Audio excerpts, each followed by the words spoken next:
Hey everyone, welcome back. Game week 4 is here. The international break is finally over. Football is back. FPL is back. I'm making a transfer this week, so I'm going to show you my top 3 replacements, my top 3 transfer targets, and also take you through the rest of my team. So let's jump into it. So straightforward in terms of goalkeepers this week, I will be benching Dubravka against Liverpool because why would I play him against Liverpool? But also, Sanchez is a good option, playing Brentford away from home. I do think Brentford have been hit and miss. Obviously, they've lost 2. They beat Villa 1-0. I like the fixture for Sanchez this week. I think that he could potentially haul. I expect Brentford to have some shots, albeit probably poor ones. I know Thiago scored a couple of goals now for Brentford, so he could be potentially one to watch long term. But I think in terms of, Sanchez, I think, he could well keep a clean sheet and haul this week. I mean, his schedule does get a bit ropey, doesn't it, long term? I can see why people, potentially on a wild card could be thinking of moving him on out. There are probably better options with better fixtures, but, I'm not on a wild card. I don't have loads of transfers, so I'm quite happy to just leave Sanchez in for now. I mean, if I do need to bring in, Dubravka for easier fixtures, say for game week 5 when he's got Forest or later on when he's got Leeds, then I could well do that. But I don't think Burnley have offered that much. They've not really convinced me enough. They've not convinced me that they are going to be a solid defence this season, even against the poor sides, albeit, they did keep a clean sheet against Sunderland. I'm not too sure how sustainable that is, even against the lower sides. So we'll just see how it goes. We'll monitor Dubravka and the Burnley defence for now. But that is how I'm set up this week in between the sticks.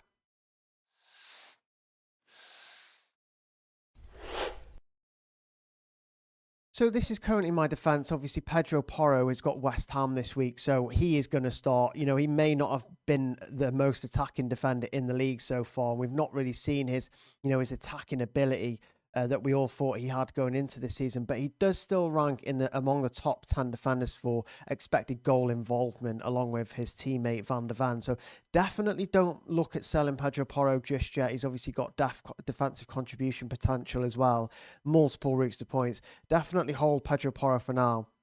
I'm a little bit concerned about my other defenders, actually, Ezri Konsa being one of them. Now, Aston Villa have been very, very poor so far, haven't they? Surely they get better soon, surely. But it's not been looking good. It's not been looking good from a defensive perspective either. I know they kept a clean sheet against Newcastle. It didn't help that, Konsa got red carded. So I didn't actually get that clean sheet. I didn't start him anyway, to be fair. But yeah, I mean, I am slightly worried about the Aston Villa assets, although I think I will hold Konsa long term. I'm not looking to sell him yet. I don't think there's a major emergency around Aston Villa. There's a few games into the season. They could actually get better. Konsa scored for England in the break, although, albeit I don't expect Konsa to score again for a long time. I feel like he's got his goal of the year now, but you never know. So I'm not completely convinced about Konsa. I'm not over the moon that I'm starting him this week. I kind of think Everton are going to score. They've been in great form. So, I mean, if I was on a free hit or something, I definitely wouldn't own an Aston Villa defender this week. But it is what it is. I'm stuck with Konsa. I will play him. Now, my biggest issue, I think, is Murillo. Obviously, Ange has taken over Nottingham Forest, which is raised alarm bells in my head. It's a major issue. Ange Postecoglou's sides just cannot defend, which is a major concern. It's not just that, though, is it? It's the fact that, obviously, they hold a high line.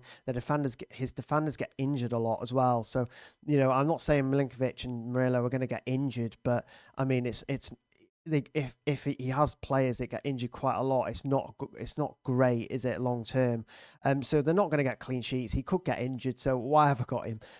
I think the fixtures are good long term for not long term, short term. I think obviously they play a couple of promoted sides in the next few weeks, so getting rid of him and selling him now just feels a bit weird. It feels a bit wrong. So I think I'm going to hold him. I think the question marks are around if I want to start him this week, right? Do I want to start him? Is starting a back four becoming more appealing because of the introduction of DEFCONs? And the answer is yes, pretty much. So I think, I will potentially look to sell Wan-Bissaka this week. He's not been great. West Ham haven't been defending very well. They can't defend. It's a little bit worrying. Obviously, Walker-Peters has come in as well. So I don't know how much game time Wan-Bissaka is going to get. He's already dropped in price. So I think the quicker I get him out, the better, really.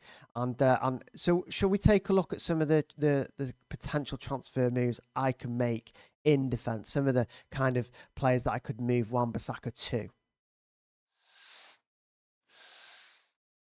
So one of the players that I'm considering selling Wan-Bissaka for is Marco Senesi of Bournemouth. He's only 4.6 million, so he has risen in price already. Wan-Bissaka falling, so a little bit of a gap, but I've got enough budget to kind of cover that. So he would be a prime target of mine personally. You know, Bournemouth, like many other teams, have kept 2 clean sheets. Marco Senesi has always had a bit of goal threat as well from set plays, right? And he's already got an assist. What makes him even more interesting is that he's managed more than 14 defensive contributions per 90, which is one of the highest in the league so far. And then you take a look at the fixtures as well, you know, the likes of Brighton, Newcastle, Leeds, Fulham. I think he's just got some really good long-term fixtures, good for potential clean sheets, good for potential DEFCONs, and he's also got goal threat. So for me, Senesi is definitely one I'm considering selling Wan-Bissaka for ahead of Game Week 4. So Crystal Palace are another team that I'm looking at investing in long term. I do feel, you know, really convinced by them under Glasner. He's a really good manager. He's won them the FA Cup. He's won them the Community Shield. So, you know, they have been fantastic so far. So I do really like them. They've kept 2 clean sheets, and they also really have, you know, great assets, you know, cheap, multiple routes to points. One of them is Chris Richards. Now, he is 4.5 million, so he's kind of a straight swap from Wan-Bissaka, bar 0.01. But I do think, you know, at that price, he's a great hold, you know, long term. Minimal attacking threat, so you're not going to get much in terms of attacking threat from him, or at least based on what we've seen so far, we're not. But he is averaging between 9 and 10 DEFCONs per 90, which is a good rate, you know. And I think if you're looking at DEFCONs, he's right up there amongst some of the best. And then you look at the fixture short term, you know, you've got Sunderland and then you've got West Ham. Yes, you've got a couple of tough fixtures, but you've also got a couple of middling fixtures, you know, like Everton and Bournemouth. But definitely wouldn't rule out, you know, them hit Chris Richards doing really well during that period. So again, he is another player that I am seriously considering swapping Wan-Bissaka for. Arguably top of that list. I think of the list of replacements that I really, really like, you know, we've seen Senesi, we've seen Richards, both quite cheap. I have actually got enough money in the bank to go from Wan-Bissaka to Maxence Lacroix. Now, I do think that he could be again, you know, another great asset. All three could be great long-term assets. But with Lacroix, he is sustaining some fantastic DEFCON, you know, numbers. You know, last season we saw that he was one of the best in the league for defensive contributions, and that seems to have continued this season. You know, there's a lot of question marks, you know, whether these players who did well last season could continue with the rate that they did, and that does seem to be the case with Lacroix. You know, averaging between 12 and 13 DEFCONs per 90, I think is fantastic. So at least with Lacroix, you know, we know that he did this last season. You know, we know that he consistently gets defensive contributions. So, you know, that the proof is there. So I think moving forward, he could be a really, really solid pick. You know, one you could probably start most weeks, even in the tough fixtures. In terms of attacking threat, he has got an assist already, which isn't bad. You know, we're not expecting loads from Lacroix. You're probably expecting more attacking returns from Munoz. But in terms of, you know, DEFCONs and stuff like that, I think Lacroix is such a great option. And again, you know, just going back to the fixtures, Sunderland, West Ham in the next 2, you know, Everton as well. I think that the fixtures are there for Lacroix to really do well. So I could genuinely go from Wan-Bissaka to Lacroix this week.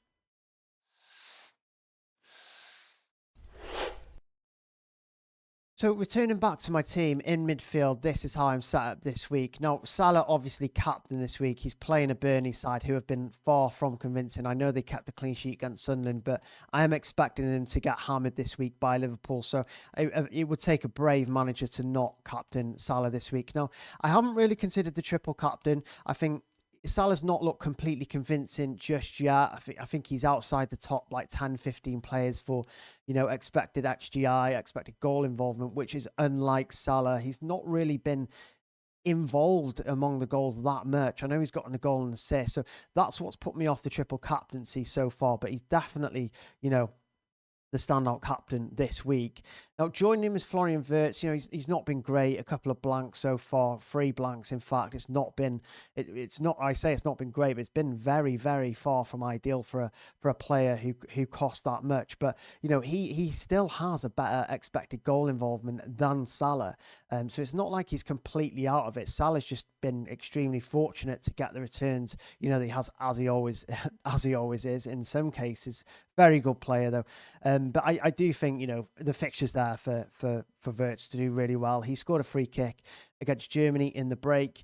Hopefully we see some magic from him against Burnley. He should be picking up a return against Burnley. I'd be extremely concerned, if he didn't. I'm also starting Reinders this week. A goal and assist so far. Not been convincing from Manchester City, has it?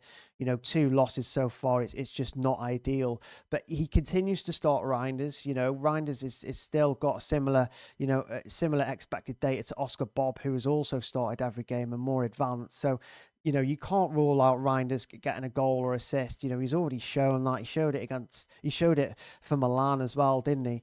And another player I'm expecting a bounce back from this week is Rodgers. Got returned for England in the break.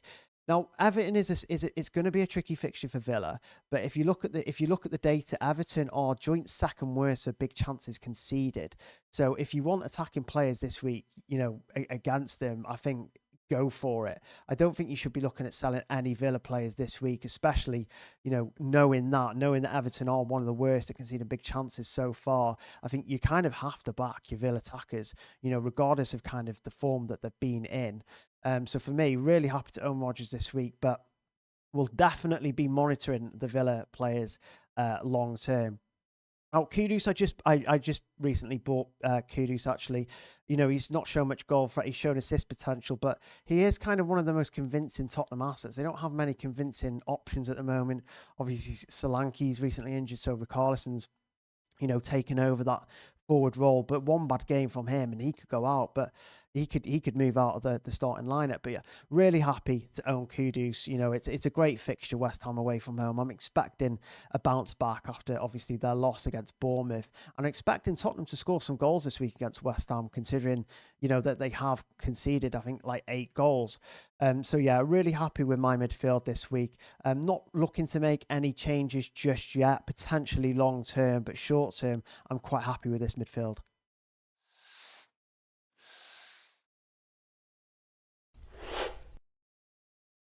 So I'm really happy to be starting Ollie Watkins this week. I know there's been a lot of kind of negativity around him, a lot of negativity around Aston Villa and their poor form. And whilst I do agree with a lot of the negative feedback they have had, I do also have a lot of complete respect for Unai Emery and Villa as a team, and I fully expect them to bounce back.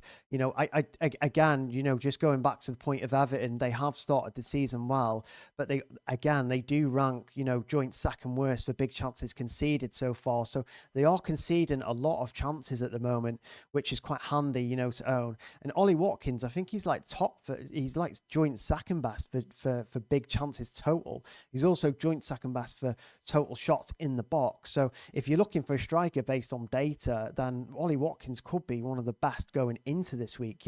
Striker dominating the shots in the box stats against a team who are conceding big chances. I mean, what more could you ask for? I mean, form probably, but yeah, I just think, don't get rid of Watkins this week. I think hold him, see how long, see where they're at in terms of form, Villa long term. Again, eventually know that a lot of people, and I'm considering the same move, eventually moving Watkins onto Gyökeres when Arsenal's fixtures get good, I think around 7. But you definitely don't want to be selling Watkins before Everton based on the stats. Now, there's been some doubt around João Pedro in this evening about, obviously, time of recording, obviously, on the Thursday evening. So there has been a couple of rumours about João Pedro potentially not being ready for the game this weekend. But I do think he's quite a durable player. He loves to play. I can't really see him not playing.